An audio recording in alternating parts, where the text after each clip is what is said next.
பிடியதன் உருவுமை குலமிகு கரியது வடிகொடு தனதடி வழிபடும் அவரிடர் கடி கணபதி வர அருளின் மிகுக்குடை வடிவினர் பயில் வழி வளமுறை இறையே ஈசனே சிவகாமி நேசனே என ஈன்ற தில்லைவாழ் நடராஜருடைய திருவடியை வணங்கி இன்று நிகழும் மங்களகரமான விஸ்வாவசு ஆண்டு ஆகஸ்ட் மாதம் 17/8/2025 ஞாயிற்றுக்கிழமையும் ரோகிணி நட்சத்திரமும் சித்தயோகமும் கூடிய சுபயோக சுபதினத்தில் ஆவணி மாதம் 1ஆம் நாள் பிறக்கின்றது. ஆவணி மாதம், இம்மாதம் முதல் தேதியே ஒரு மகிழ்ச்சிகரமான ஒரு அமைதியின் சுரூபமாக இருக்கக்கூடிய அனுகிரகமும் அனுகூலமும் அனுகூல மூர்த்தியும் அப்படிப்பட்ட சனீஸ்வரனுடைய ஜெயந்தி விழா முதல் நாளிலே வருகின்றது. ஆவணி 1ஆம் நாள் சனீஸ்வரனுடைய ஜெயந்திக்கு தான் இந்த விளக்கம். ஏன்னா எல்லாருமே நம்ம அவருடைய பிடியில் தான் இருக்கிறோம். ஒரு குழந்தை சிசுவிலிருந்து குழந்தை பிறந்ததிலிருந்து அதனுடைய ஜனனம் ஆகி மரணம் ஆகக்கூடிய அந்த காலகட்டத்தில் அனுகிரகமும் அனுகூலமும் கொடுக்கக்கூடிய சூரியனுடைய சாயாதேவிக்கு மகனாக பிறக்கக்கூடிய தர்ம தேவதையாக இருக்கக்கூடிய சனீஸ்வரனுடைய ஜெயந்தி விழா மிக சிறப்பாக நம்ம கொண்டாடுகிறோம். ஆவணி 1ஆம் நாள். அதே போல் அந்த ஆவணி முதல் நாளில் ஒரு எள்ளு, இரும்பு சட்டி, கருப்பு வஸ்திரம், ஒரு டிசபிலிட்டி இருக்கக்கூடிய 12 பேத்துக்கு புளியோதரை அன்னம், எள்ளு அன்னம், 8 தீபம், எல்லா பிரதர்சனம் இதெல்லாம் செஞ்சு வந்தீங்கன்னா ஆவணி 1ஆம் தேதியில் சனீஸ்வரனுடைய தாக்கங்கள் குறையும், நிச்சயமாக குறையும். அதில் யாராருக்கு என்னென்ன ராசிக்கு, மீன ராசிக்கு, சிம்ம ராசிக்கு, கும்ப ராசிக்கு, மகர ராசிக்கு கண்டிப்பாக குறையும். ஏன்னா இவங்க தான் சனீஸ்வரனுடைய தாக்கத்தில் ஆதிக்கத்தில் இருக்கக்கூடியவங்க. இவங்க தான் இந்த ஆதிக்கத்தில் இருக்கக்கூடியவங்க. அடுத்தது ஆவணி 8ஆம் நாள். இந்த கிராமப்புறத்தில் பார்த்தீங்கன்னா பங்காளி சண்டைன்னு போடுவாங்க. அந்த பங்காளி சண்டையெல்லாம் தீர்க்கிறதுக்கான நாள் அந்த ஒரு நாள் இருக்குது. அந்த ஒரு நாள் தான் பங்காளி எல்லாம் ஒன்று சேர்ந்து குலதெய்வத்தை போய் கும்பிடணும். 21 தலைமுறை 61 பந்தின்னு சொல்லுவாங்க குலதெய்வத்தை கும்பிட போகும்போது. அப்படிலாம் சொல்லி வந்தீங்கன்னா அது கொஞ்சம் சிறப்பாக இருக்கும். அடுத்தது ஆவணி 9 நாள் செவ்வாய்க்குரிய ஜெயந்தி. ஆவணி 11 நாள் மிக முக்கியமான நாள். ஆவணி 11 தான் மகா சங்கட சதுர்த்தி முடிஞ்சு விநாயகருடைய விநாயக சதுர்த்தி திருவிழா.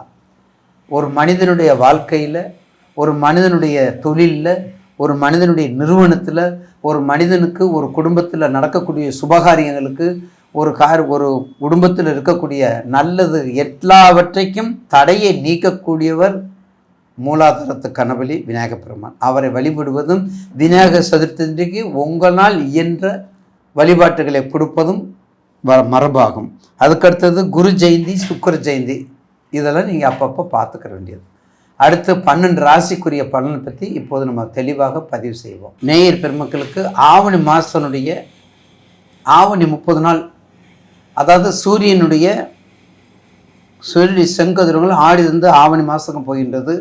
சூரியன் இருக்கும் மாதம், அவருடைய மாதம், சொந்த வீடு, அவருடைய ஆட்சி வீடு.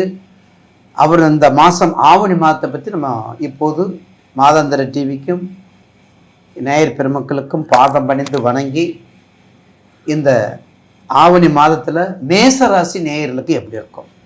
அப்போ மேசராசி நேயர்களுக்கு நிச்சயமாக ஒரு நல்ல ஆவணி மாதம். மேசராசிநாதனும் அந்த ஆவணியில் இருக்கக்கூடிய சூரியனும் நட்பு கிரகங்கள். அப்போ நட்பு கிரகம் இருக்கும்போது கண்டிப்பாக உங்களுக்கு நன்றாக இருக்கும். உங்கள் தொழில் ரீதியாகவும் சரி, உங்களுடைய வாழ்க்கை ரீதியாகவும் சரி, உங்களுடைய குழந்தை பாக்கியம், தொழில், புத்திர பாக்கியம், அந்த ஆயுள், படிப்பு சம்மந்தப்பட்டது, மருத்துவம் சம்மந்தப்பட்டது, தொழில் சம்மந்தப்பட்டது, வெளிநாடு சம்மந்தப்பட்டது, அரசியல் சம்மந்தப்பட்டது, அரசு சம்மந்தப்பட்டது, என்ஜிஓக்கள் சம்மந்தப்பட்டது, துப்புரவு தொழில் சம்மந்தப்பட்டது, பொறியியல் சம்மந்தப்பட்டது, ரியல் எஸ்டேட் சம்மந்தப்பட்டது, நெருப்பு சம்மந்தப்பட்ட தொழில். இப்போ நான் சொன்ன தொழில் பூரா நீங்கள் எடுத்துக்கிறணும். இப்போ நீங்கள் சொன்ன தொழில் தயவுசெய்து அப்படி எடுத்தால் தான் தெரிந்த தொழிலை விட்டவனும் கெட்டான், தெரியாத தொழிலை தொட்டவனும் கெட்டான். அப்படி ஒரு பழமொழி முன்னோர்கள் கூறியிருக்காங்க. அப்போ மேசராசிக்கு நிச்சயமாக உங்கள் தொழில், உங்கள் ராசிக்கேற்ற தொழில் ஐயா முதலே சொல்லிட்டேன்.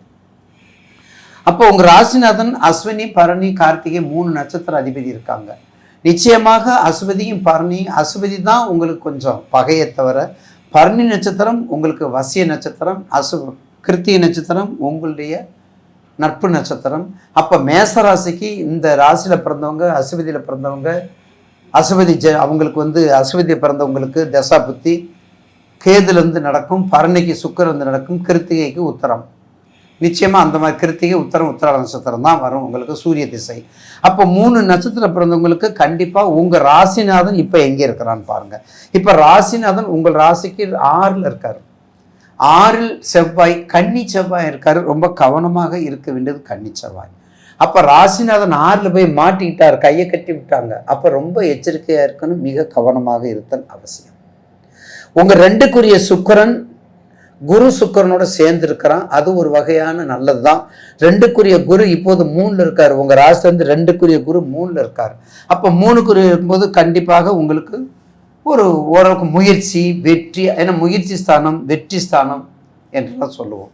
அதனால கண்டிப்பாக அது ஒரு நல்ல வாய்ப்பை கொடுக்கும், உங்களுக்கு பயப்பட வேண்டியதில்லை. உங்கள் ராசிக்கு 4ல் குரு புதன் இருக்கார். அவன் புதன் அதாவது 3க்கு 6க்குரியவன் 4ல் இருக்கிறதுனால தவறு கிடையாது. படிப்பு விஷயங்கள், குழந்தைகளின் படிப்பு விஷயங்கள் நன்றாக இருக்கும். கண்டிப்பாக எங்கே டியூஷன் எங்கே படிப்பு வச்சாலும் ரொம்ப சேஃப்டியாக இருக்கிறதுக்கு பாருங்கள். பாதுகாப்பு. ஒரு குழந்தை பள்ளிக்கூடத்துலேருந்து வந்து வீட்டுக்கு வரந்தட்டிக்கும் நீங்கள் வயிற்றில் நெருப்பு கட்டிக்கிட்டு இருக்கக்கூடிய காலகட்டங்கள் இப்போ. அப்போ மிக கவனமாக இருப்பது மிக மிக அவசியம். அப்போ அதுக்கடுத்தது உங்களுக்கு ஜென்மச்சனி ஓரளவுக்கு இன்னும் வக்கரம் முடியல உங்களுக்கு மேசராசியில் 7 சனி. முதல் சுற்று கவனமாக இருக்க வேண்டும், 2வது சுற்று கொஞ்சம் எச்சரிக்கையாக இருக்க வேண்டும்.